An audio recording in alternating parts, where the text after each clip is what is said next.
राज्याचा डोंगरी महोत्सव हा दिनांक 2 एप्रिल ते 6 एप्रिल आपल्या जिल्ह्यामध्ये आपण या ठिकाणी आयोजित करत आहे। गतवर्षी हा छोट्या प्रमाणामध्ये आपण जिल्हा नियोजन समितीमार्फत डोंगरी महोत्सव केलेला होता। यावर्षी मी राज्य सरकारच्या पर्यटन विभागामार्फत हा पूर्ण डोंगरी महोत्सव या ठिकाणी आयोजित केलेला आहे। या पश्चिम महाराष्ट्रातला हा पहिला अशा पद्धतीचा भव्य हा डोंगरी महोत्सव असेल। 5 दिवस हा डोंगरी महोत्सव चालेल। याच्यामध्ये मी आपल्याला जे काही आपण इव्हेंट्स आयोजित करणार आहे त्याच्यामध्ये सुरुवात होणार आहे ती शिवतीर्थ पाटण तालुक्यातलं जे आहे नारे नवा रस्ता या ठिकाणी छत्रपती शिवाजी महाराजांना अभिवादन केल्यानंतर मर्दानी खेळांचे कार्यक्रम होतील आणि राज्यातल्या प्रसिद्ध वेगवेगळ्या किमान 4 ते 5 शाहिरांचा म्हणजे प्रत्येकाला थोडा थोडा वेळ दिला जाईल। छत्रपती शिवाजी महाराजांच्या वरती पोवाड्यांचे कार्यक्रम त्या ठिकाणी होतील आणि त्याला जोडूनच त्या पूर्ण पहिल्या दिवशी सर्व इव्हेंटचं उद्घाटन होईल।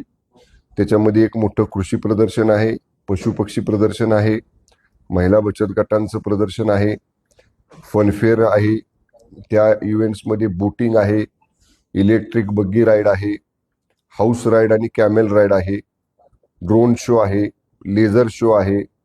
त्याच ह्याच्यामध्ये रोज संध्याकाळी एक अशा पद्धतीने एक दिवस बँड पथकांच्या स्पर्धा आहेत, एक दिवस भजनी मंडळाच्या स्पर्धा आहेत, एक दिवस जसा राज्य सरकारच्या सांस्कृतिक कार्य विभागामार्फत 3 दिवसांचा लावणी महोत्सव मुंबईमध्ये होतो त्याच धर्तीवर 1 दिवसाचा छोट्या प्रमाणामध्ये मराठी पारंपरिक लावण्यांचा लावणी महोत्सव त्या ठिकाणी आहे, पॅराग्लायडिंग आहे आणि ज्या दिवशी इव्हेंट शेवटचा असेल संध्याकाळचा ग्रँड जो मनोरंजनाचा मोठा कार्यक्रम असेल त्याच्या आधी मराठी बाज असणारी शोभायात्रा म्हणजे कार्निवल परेड ही सुद्धा त्या ठिकाणी असेल।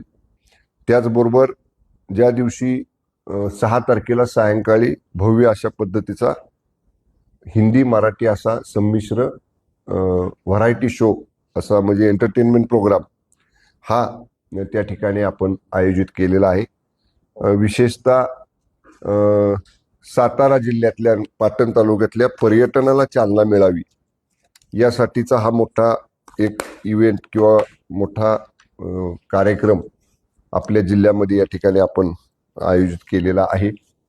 वेळ यावेळी गेल्या वेळी आम्हाला वेळ कमी मिळाला त्यामुळे डोंगरी महोत्सव पाटणचा 2-3 दिवसाचा झाला पण एवढा काही भव्य झाला नाही, पण यावेळी खूप वेळ आहे। मी कालच परवा दिवशीच मुंबईमध्ये असताना माझ्या विभागाची राज्यस्तरीय बैठक घेतली होती। त्याच्यामध्ये महाराष्ट्र पर्यटन विकास महामंडळ आणि पर्यटन संचालनालय अधिक माझं राज्य सरकारचं पर्यटन विभाग या तिन्ही विभागांच्या वरिष्ठ अधिकाऱ्यांची बैठक मी या ठिकाणी घेतलेली आहे। याला लागणारी सर्व वित्तीय तरतूद ही माझ्या पर्यटन विभागामार्फत आपण केलेली आहे। जिल्ह्यामध्ये एक भव्य अशा पद्धतीचं इव्हेंट या डोंगरी महोत्सवाच्या माध्यमातून 2 ते 6 एप्रिलमध्ये आपण या ठिकाणी आयोजित केलेला आहे।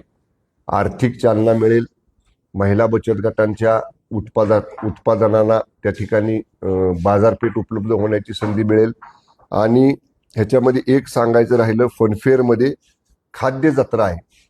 म्हणजे जसं आपण महाबळेश्वरच्या महापर्यटन महोत्सवामध्ये अगदी कोकणातली खाद्य संस्कृती, विदर्भातली खाद्य संस्कृती,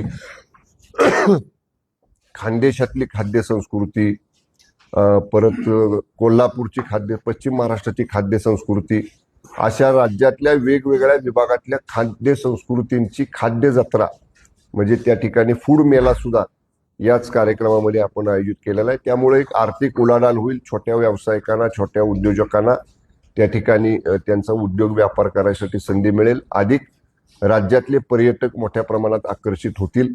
माझा प्रयत्न आहे, मी पर्यटन संचालक आमचे जे आहेत त्यांना काल बैठकीमध्ये सूचना केलेल्या आहेत की परदेशी जे दूतावास मुंबईमध्ये आहेत त्या परदेशी दूतावासांच्या आयुक्तांच्या बरोबर उच्चायुक्तांच्या बरोबर समक्ष भेटून चर्चा करून या कालावधीमध्ये जर काही परदेशी पर्यटक मुंबईमध्ये किंवा महाराष्ट्रात इतर कुठं असतील तर त्यांना या 5 दिवसापैकी 1-2 दिवस त्यांना जसं सोयीस्कर होईल तसं परदेशी पर्यटकाने सुद्धा ग्रामीण महाराष्ट्र कसा आहे हे बघण्यासाठी त्यांना सुद्धा आणण्याचं नियोजन आम्ही करतोय. पण अजून त्याचं अंतिम मला आमच्या अधिकाऱ्यांच्याकडनं काही माहिती मिळालेली नाही. 2च दिवस झालेत मी त्यांना सांगून. पण परदेशी पर्यटकांना सुद्धा इकडे निमंत्रित करण्याचा आमचा प्रयत्न आहे.